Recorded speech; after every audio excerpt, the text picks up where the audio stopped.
Devoid Wrestling Podcast. Devoid Wrestling Podcast. Devoid Wrestling Podcast. Cast it up, Micah and Derek. We'll get ready for something you will have never wanted to know. You sadly saw it coming, but I guess you should know. Devoid Wrestling Podcast. Hello, everybody, and welcome to another episode of the Devoid Wrestling Podcast. I, of course, am your wonderful host, Derek, joined again by potential future co-host, definitely past co-host, Micah. How are you doing today, Micah? It is just my head today. This is all I have been granted to do. Yep. This episode, Micah's challenge on his quest to become a full-time member of the channel again. His challenge today is to keep his head right where it is and try not to make it all about him for once. So we're just going to get right ahead into it. Today, we wanted to do something. We're still sort of thriving off of seeing each other in person. And so today we're going to review one of the best things we've done together in person, which is... sex. No. Which is we went to, back in October of 2019, we went to the second ever All Elite Wrestling Dynamite in Boston, Massachusetts. So we will be reviewing that show today. What's your best memory from that trip, Micah? Bean Ambrose. Oh my God. Yeah. So there was, for those of you at home, we were waiting in line and we saw a bunch of beads. Stickers. Yeah, stickers. With like John Moxley's head on. We didn't know what it was really. We just knew that it was like something, and we didn't get it, but we saw one, and so we were like, "What is this?" And then we turned the corner and we saw maybe 100. It was everywhere. And then so I grabbed one. And I wish I knew where it was, but I don't. On the drive home, we're literally driving. I think you were working on homework on your laptop. I sure was. And I literally just driving like, Bean Ambrose. And I shut my computer and I was like, yes. Keep in mind, this was legit like 4 hours later. This was after we had gotten in the arena, after dark, after Dynamite. We got in the car. We were like 20 minutes out of Boston. Oh, yeah. We were so clearly not in Boston anymore. Yeah. Yeah, so you want to just get right into it? Sure. Before we do, I'm going to try to say this in every episode now because I think it actually works. If you're on YouTube, don't forget to like, share, and subscribe. If you are on... Don't forget to follow us on Twitter at Devoid Podcast or on Instagram at specifically Devoid. AEW Dynamite. This was specifically October 9th, 2019. Out of the Agganis Arena, yes, as part of Boston University. The first matchup on the show, which was accompanied by a video package beforehand, was a first-round matchup for the AEW World Tag Team Championship Tournament. This was the Young Bucks taking on Private Party. It sure was. And now, I remember telling Derek, this is probably the easiest match to ever predict. They're the Young Bucks. They're not going to lose the first match. And I think after you said this is the easiest match to predict, I went, oh yeah, Private Party is definitely leaving this one with the win. Yeah, you could tell. This was before Derek and I even talked about starting a podcast, by the way. We were just friends at this point. If you think I put on having bad takes, I just have bad takes. Mm-hmm. So yeah, the match happens and it's really good. Yeah. this is not the best match of the night, but this is certainly a very good match. Yeah, I mean, Private Party with the huge upset win. Yes. In Boston. This definitely defined early pre-COVID AEW. Like this win really defined like anything can happen, anybody can lose. And I think that specifically is really what Private Party needed to be put on the map, and just not be seen as just another tag team. And I also think it's what AEW needed to show, hey, it's not going to be just pushing the Bucks, Kenny and Cody. There's going to be other stuff too. I think, what was it? Dave Meltzer gave this a 4. Was it a 4.25? I think so, yeah. Yeah, this Meltzer gave this 4.25. But who gives a shit about the ratings? Yeah, the finish. It was a victory roll from Mark Quinn to finish. Yeah, the Young Bucks attempted to do the Meltzer driver. Yeah, and it did not work, and Private Party won to a huge pop. Oh yeah, everybody freaked out. Was that the biggest pop of the night? Was Private Party? No, because during the next segment was. Right. So yeah, they do their thing, and then Chris Jericho makes his way down to the ring with Santana, Ortiz, Hager, and Guevara. Right. And I would like to point out that I knew every word of Judas before it was cool early into AEW, because this song has been out since 2017 and it is on many of my playlists because it is a banger. Yeah, Jericho comes out to Judas. It rocks. He comes out with what we now know as the Inner Circle, but did not originally have a name. At this Chris Jericho, of course, being the AEW World Champion. Right. That's important. Yes, this is AEW World Champion Chris Jericho. Le Champion. With Santana and Ortiz, who had already made their debut. They made their debut at All Out. Yeah, they made their debut at All Out. Sammy Guevara, who wrestled the first ever AEW match. And the first ever AEW Dynamite match. Yes. And Jake Hager, who had debuted the week before. Yes. And Jericho said, these are my group of people. These are the people that have my side. This is the Inner Circle. So we cut that whole promo introducing the Inner Circle. Then he says, Sammy Guevara, look how sexy he is. Yeah. He looks like a Spanish god. Look how sexy he is. Little shout out because this was on Eddie Guerrero's birthday. So he did a little Viva La Raza. Right. Most memorable thing is he introduces Hager. All of us start chanting, "We the people." Clap, clap, clap, clap, clap. And Jericho stops talking about Hager and says, "We the people sucks and it's dead and buried."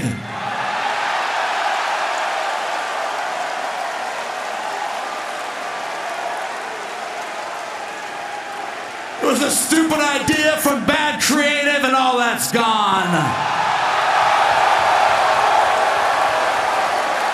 That was the biggest pop of the night. That's very true. That was when Jericho roasted WWE, and they think, and people are sick of AEW talking about WWE, even though it always gets like the biggest pops. That was quite literally the biggest pop of the night, like for no reason. Even though Hager uses that when he does MMA stuff. Right. And so that all happens, and then up next is a number one contenders match for Chris Jericho's AEW World Championship, a number one contenders match that at the arena we missed entirely. Yes. So I've only seen this match on a replay because we had not eaten all day for reasons. Yes. But Derek and I solidarity did not, and it was very fun. I had a good time. Yes. So the match was Darby Allin taking on Jimmy Havoc, which is really interesting to look at now, considering like Havoc is like kind of the first person who was like in a prominent position and then left the company in AEW. Yes. And Darby Allin is now like one of the bigger stars. He's the guy. He's one of their faces. He's like you know how WWE would always put like Rey Mysterio on a backpack even if he wasn't really doing anything. That's That's where Darby's at right now. Darby is a kid favorite. Yeah. They have a match that can only really be described as Darby Allin versus Jimmy Havoc. Yeah. You get all the great wrestling spots from Darby, and you get all of the trying to have a regular match from Jimmy. I mean, that, but also like biting and Right. finger breaks. Yeah. It's as much of a Jimmy Havoc match you can get in this capacity. Mm-hmm. And Darby Allin wins with a coffin drop. Of course. Does like everything. What did you rate this match? Would I rate this match?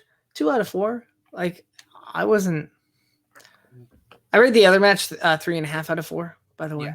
Oh yeah, I rated the other match 3.5 out of 4 as well. And I give this one like a 1.75. I wasn't offended by this match. Yeah, I wasn't offended by it. I wasn't like in love with it. It was a match that This is also like early Darby Allin. This is true. Still very young here. Very not very not Darby, but very Darby. But yeah. Oh, I just remembered maybe that wasn't the biggest pop of the night because Darby Allin. But we'll get to that later. We'll get to that later. Mm-hmm. So after Darby Allin versus Jimmy Havoc, there is a women's division tag team match. Now, I can only remember 3 people in this match. Maybe I can remember all 4. Hold on, so help me out because I didn't rewatch this. This is all from memory because I have the list out. So yeah. All right, so it should be face Britt Baker. Yeah. And what's her name? I don't know the teams, but she would oh my god, what's her name? She's the little one. She's like the one who's 98 pounds. Yeah, no, I know what you're talking about. Yeah. She was the first ever AEW Women's Champion. She sure was. She was there. I swear. I can't think of her name. There. You're right. I just want to say Maki Ito, but it's not Maki Ito. No, it's not Maki Ito. Oh my gosh. Tell me. You're not even close to being a Mark Riho. I was not. Okay. Bea Priestley. Yep. Now known as Blair Davenport. And it's either Nyla Rose or crap. It's either or Emi Sakura or Yuka Zakazaki. I can't remember which one. Emi Sakura. Cool. They had a match. I don't remember anything that happens in it. That match was like, this is, and no offense to any of the performers, but like, if you think AEW doesn't care about their women's division now, oh boy, did they not care then. I don't think they've ever truly cared about their women's division, honestly. They had that tournament. Yeah, but it still didn't really, like, half of it was on YouTube, and it still didn't feel like as important as it probably should have. I think they're trying with Britt and Thunder Rosa. I mean, I think so, but the rumor right now is that that's not going to be the match at All Out. For some dumb reason. Anyways, I will read this verbatim. Okay. AEW Women's World Champion Riho and Dr. Britt Baker DMD defeat Bea Priestley and Emi Sakura via submission with the Ring of Saturn from Baker and Sakura. After the match, Baker and Priestley go at it a little bit again. So that match, despite having the women's championship, was to build a feud between Britt Baker and Bea Priestley, who, if I recall correctly, never appeared on AEW television again and currently works for WWE. No, I think she appeared one more time. Okay. What did you rate this match? 1 out of 4. Yeah. Like I said, I had to read verbatim to remember who even won the match. I couldn't remember Riho. Which is, that's a you thing, because she was the first ever women's champion. I knew exactly who she was. I literally described her. I just couldn't remember her name. You did, but then you said Maki Ito, and I realized you kind of also described Maki Ito. I said she's the first ever women's world champion. Right. Besides that, yeah, Maki Ito still could have been. You never know. There's then a vignette of the best friends where they hug in a park.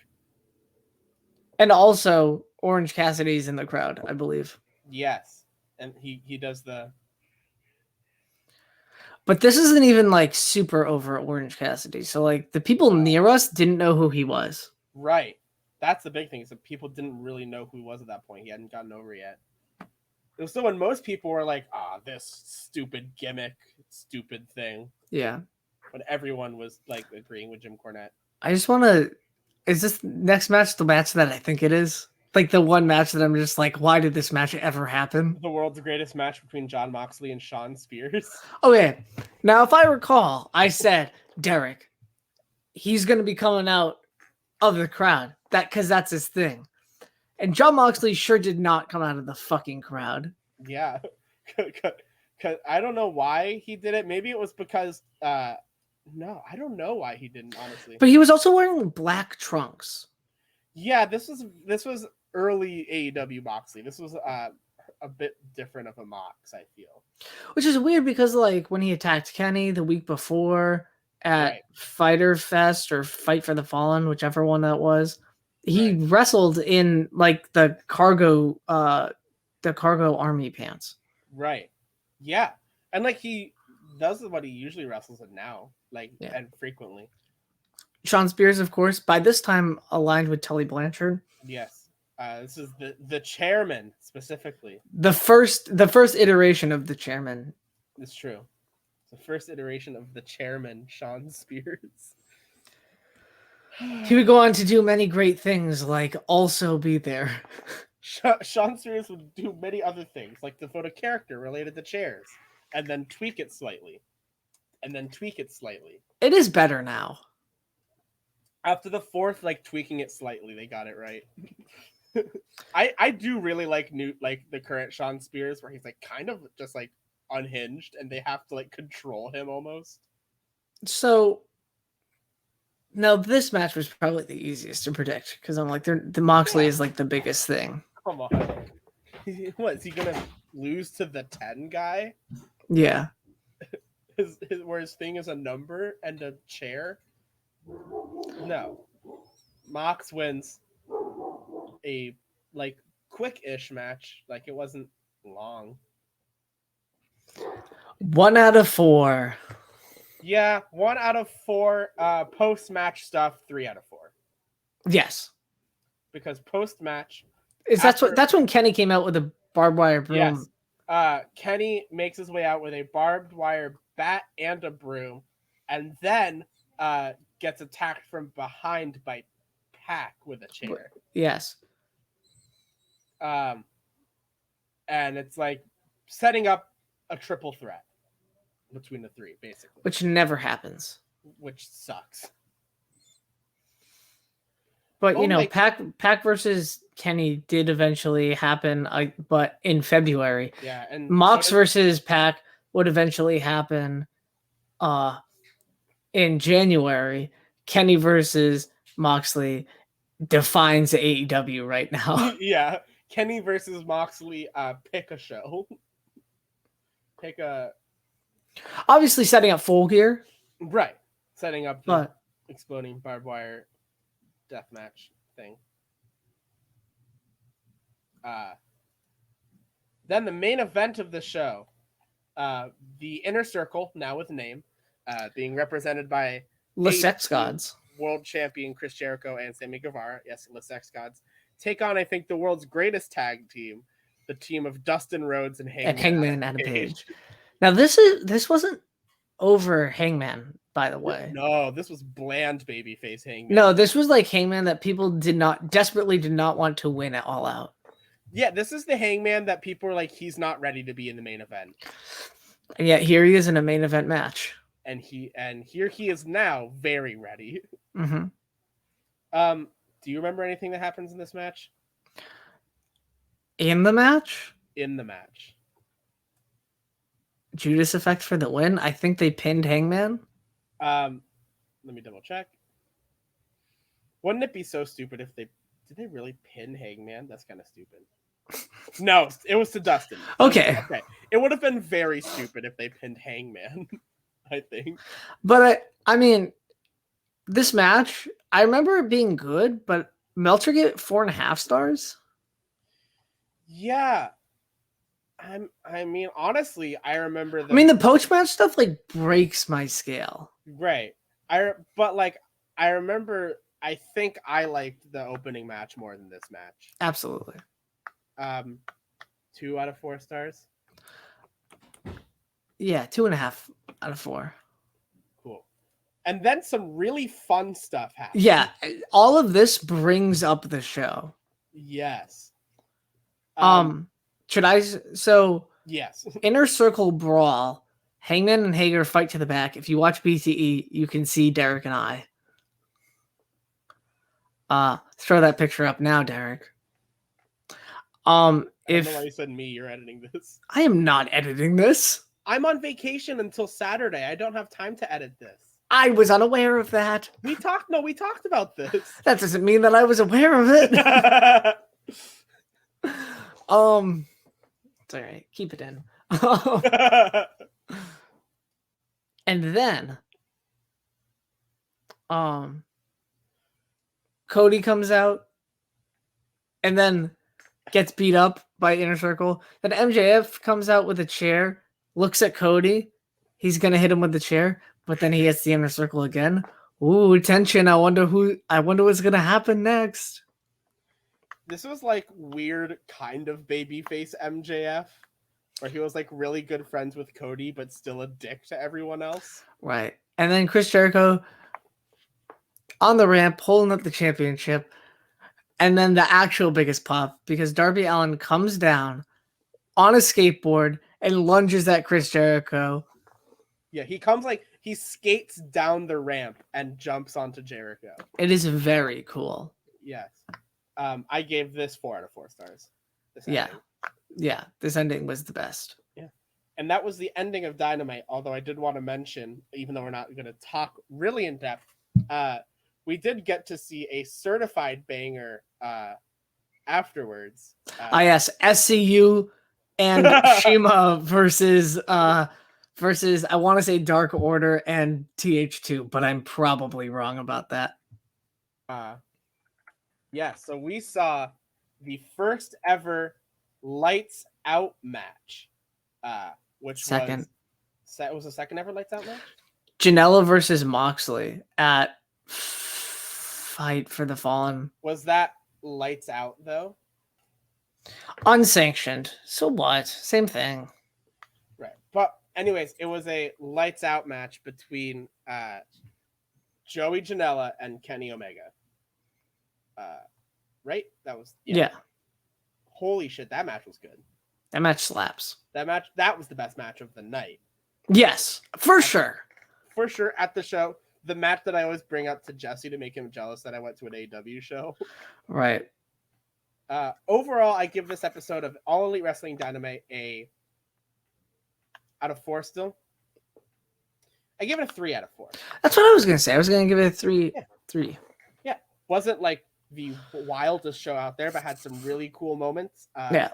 Didn't have a ton of bad moments. Yeah. If Winter is Coming is like the peak. Yeah. This is definitely like AEW was still finding its footing. Like that's the weird thing that we went right. to the second ever show. Right. And it's changed a lot since then. Mm-hmm.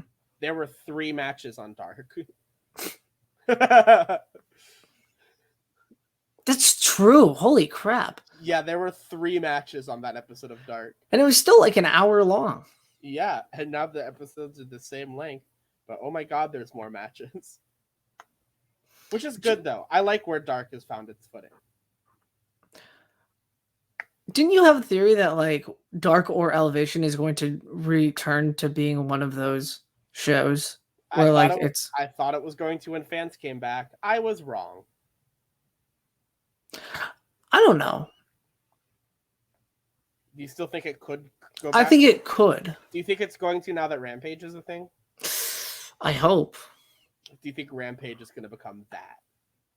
So like, here's 3 extra matches with main roster. Well, not main roster, but like main people. So you could throw out random things like, I don't know, you want a match for Rampage? Here's No, because they're doing Red Velvet versus Britt Baker. I right. see what you're saying. No, I but see they what like throw out like, oh, here's you want a match? How about Hangman Page versus Dustin Rhodes? There you go, boom.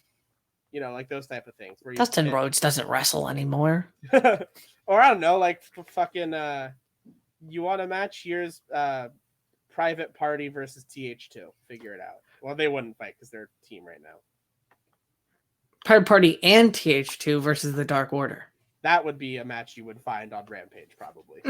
But I would watch that match. That match sounds good now. Yeah, honestly.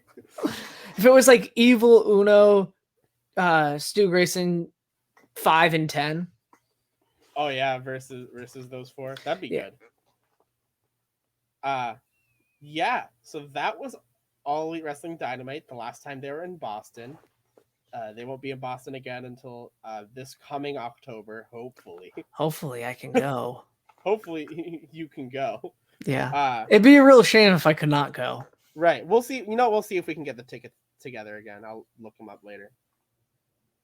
Yeah. Yeah, we should figure out the ticket thing, huh? Yeah, we should. From me to you, thank you for tuning into this episode of the Devoid Wrestling Podcast.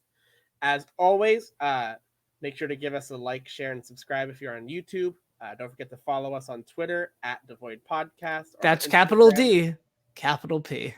Or on Instagram at specifically Devoid. You can find our podcast, of course, anywhere you can find a podcast. How would you be listening to this right now if you couldn't? So what? Imagine if somebody's illegally streaming specifically Devoid.